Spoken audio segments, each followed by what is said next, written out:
There are many different ways to measure practices' profitability. There is net income, after-tax cash flow, sales discretionary earnings. Another such measure of profitability that has caught a lot of buzz recently in the healthcare space is EBITDA. And if you're watching this video, you probably have heard of EBITDA multiples and how they're being used in practice valuations. I mention this because although EBITDA multiples are widely used and discussed when it comes to practice valuations, very few physicians know what these multiples really mean.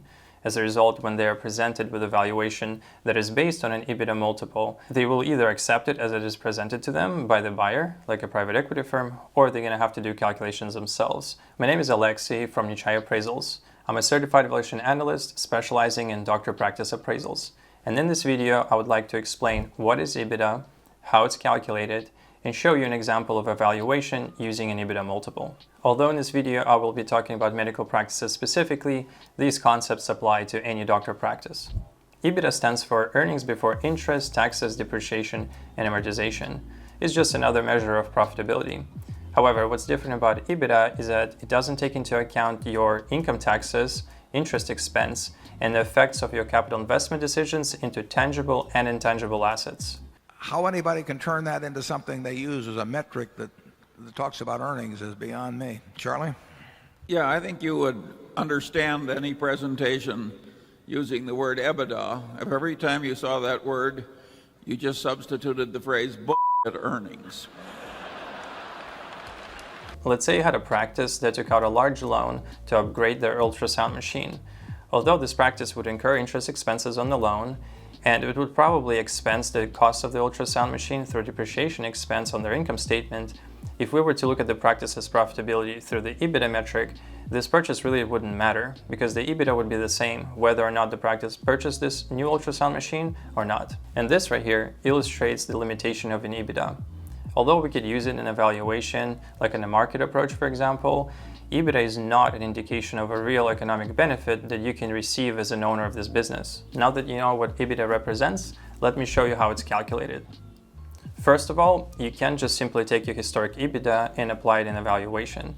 Instead, you want to start with the historic EBITDA and make normalization adjustments to reflect a more accurate operating performance of the practice. Some expenses are going to need to be normalized. For example, if you own the office space where the practice is located, the rent expense may need to be adjusted up or down depending on what fair market lease rate should be. If your husband or wife or children work in the practice, which is very common, their compensation also may need to be adjusted to reflect what it would cost to replace them as employees. And lastly, owner's compensation has to be normalized to a fair market rate. This is actually a very common mistake. What you decide to pay yourself as salary on your tax return probably is not an accurate reflection of the value of your labor as a physician. Here's a list of common normalization adjustments that you might encounter when looking at the practice's income statement. Essentially, we're trying to remove any one-time expenses or revenues and any personal or non-operating expenses. Some expenses may need to be removed entirely, while others may just need to be adjusted up or down depending on the circumstances. The formula that we're going to use in our example today is market value of invested capital equals to EBITDA times an EBITDA multiple. You're probably wondering, what is market value of invested capital?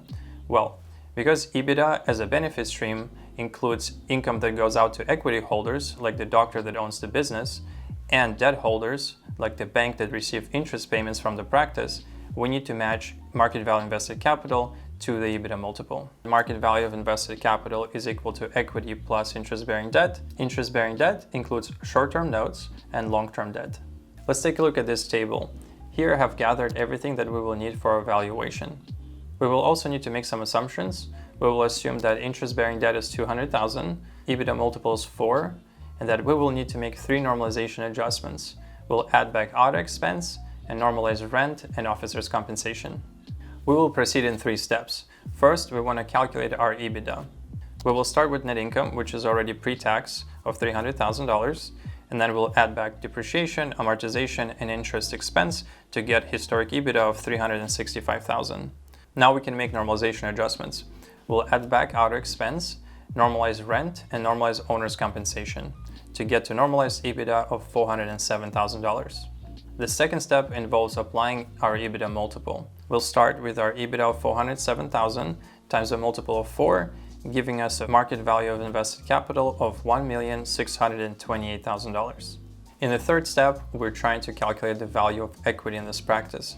Equity represents the value of shares in this corporation. We know that market value of invested capital is equal to equity plus interest-bearing debt. From here, we can calculate that equity equals to market value of invested capital less interest-bearing debt. Market value of invested capital in our example is $1,628,000. Interest-bearing debt is $200,000, giving us the value of equity of $1,428,000. This is the value of our practice for our example. I hope that now you can calculate EBITDA for your own practice. If you found this video helpful, please like it and consider subscribing to my channel. I have also included a link in the description that will take you to an article that is more detailed on my website. I hope you stay safe and healthy, and I'll see you in the next video.